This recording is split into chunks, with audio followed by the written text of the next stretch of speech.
morning if you wake up and the sun does not appear,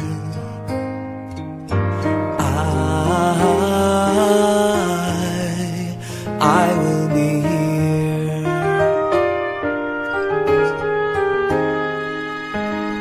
If in the dark we lose sight of love, hold my hand and have no fear, 'cause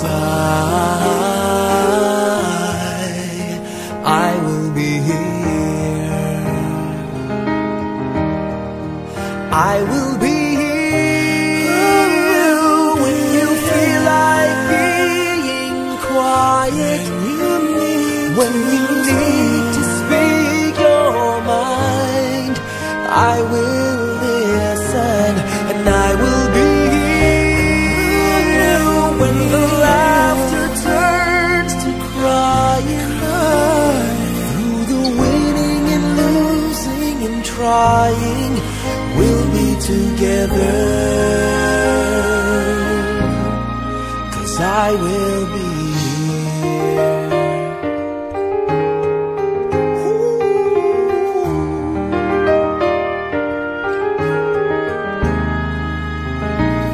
Tomorrow morning if you wake up and the future is unclear,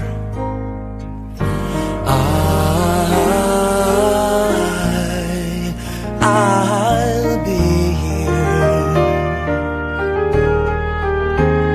Just as sure as seasons are made for change, our lifetimes are made for years.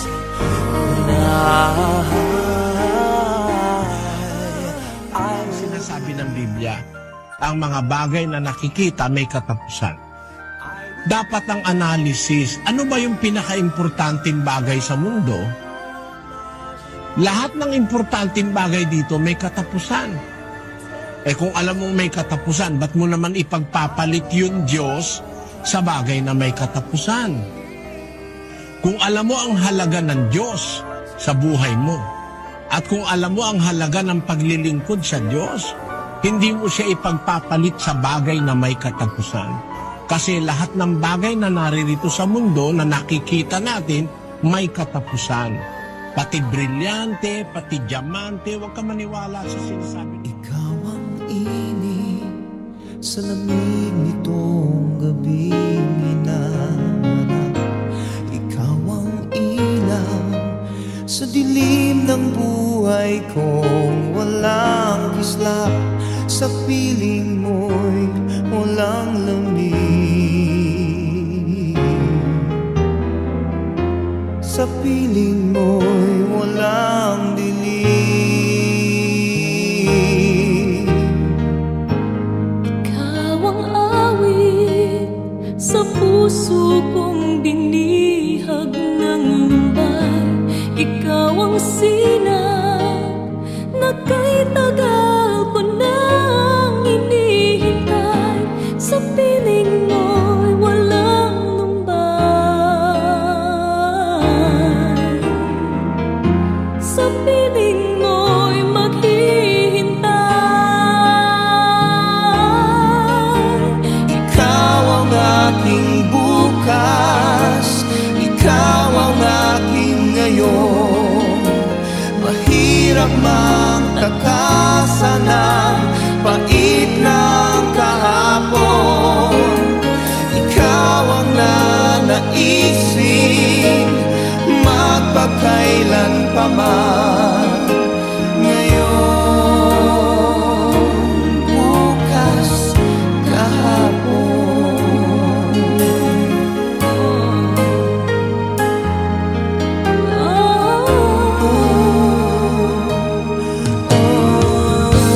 Ikaw ang langit na sa'kin ay nagbibigay himbing. At ikaw ang himig sa isip kong nahiwa ng talim. Sa piling mo'y mahihimbing,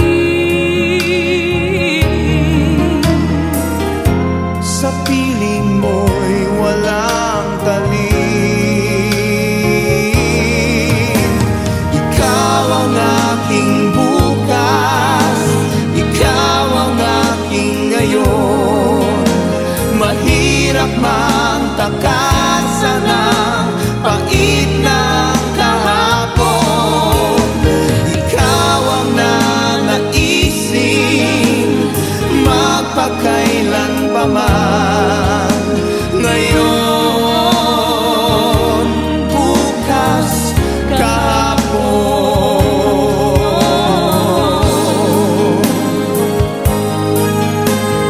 Oh, ikaw ang aking bukas. Naniniwala ka ba ang tao mamamatay?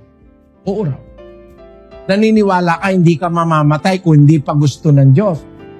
Nasa Biblia yun. 10:29 ng Mateo. Kahit maya, hindi mahuhulog sa lupa kung hindi pa hintulot ng Diyos. O hindi ka mamamatay kung hindi pa gusto ng Diyos. Eh kung hindi pa gusto ng Diyos, huwag ka matakot mamatay. Kasi pag natatakot ka mamatay, parang natatakot ka sa gusto ng Diyos. Ang paniwalaan mo, mamamatay ako pag gusto ng Diyos. Pag hindi pa gusto ng Diyos, di pa ako mamamatay. Yun ang paniwalaan mo. O maaalis yung takot mo ka ako. Kaya ka lang kasi ako natatakot ka mamatay, matakot ka malugi na. Yung lahat ng takot na yun, yun ang nagiging dahilan ng depression. Eh wag ka matakot, maniwala ka sa Diyos. Ba't mo po problemahin eh mamamatay ka lang pag gusto na ng Diyos? Kung hindi naman gusto ng Diyos, di ka pa naman mamamatay. Maya nga, hindi mahuhulog sa lupa eh. Kung hindi kalooban ng Ama na nasa langit eh. Eh kung yun lang maya, maliit lang ng halaga nun eh. Mas malaki ka sa maya, mas mahalaga ka sa Diyos. Hindi kanya papayagang mamatay nang hindi mo pa oras. Ihanda mo na ako sarili mong mamatay. Para huwag kang matakot. Nawala nervyos niya nung matutong magtiwala sa Diyos. Ang depression ay para bang a feeling that it feels like it is the end of everything. Para bang wala nang pupuntahan, wala nang solusyon, wala nang magagawa pa. Doon nag-uumpisa ang depression. Buti na lang mga diwa ay napukaw nang maramdaman ang iyong pagmamahal. Ang mga pangamba ay agad na naibsan dahil sa pag-asa. Di kami iiwan,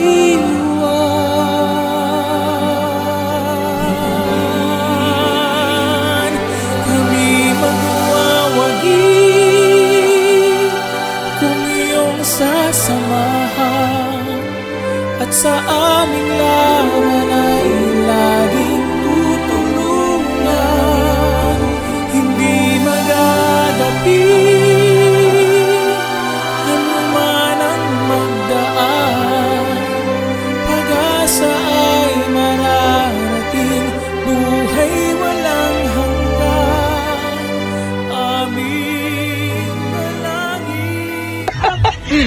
Ano mo kaya ano? O, PWD. O, PWD, o.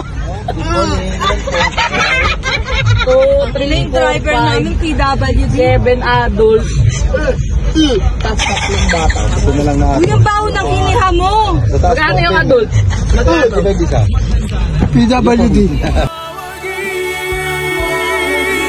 Kung iyong sasamahan at sa aming laban ay laging tutulungan. Hindi magagabi ano man ang magdaan, pag-asa ay mararating, buhay walang hanggan. Aming dalangin naway pagtiisan mga pagkukulang at mga kamangmangan. Kami ay bangon kapag nabubuwag,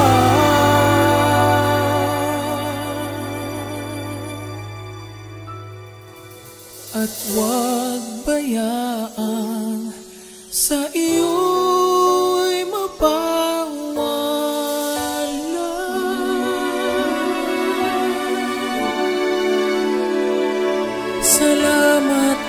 Jesus. Ang isang lingkod po ng Diyos hindi nawawalan ng pag-asa. Kung halimbawa wala ng taong tutulong sa iyo, meron pang isang natitira. Meron pang isang Diyos na mas nakakaunawa ng lahat ng bagay kaysa sa kanino man tao. Wala pong problema na mas malaki kaysa sa Diyos. Malaki ang Diyos kaysa lahat ng problema.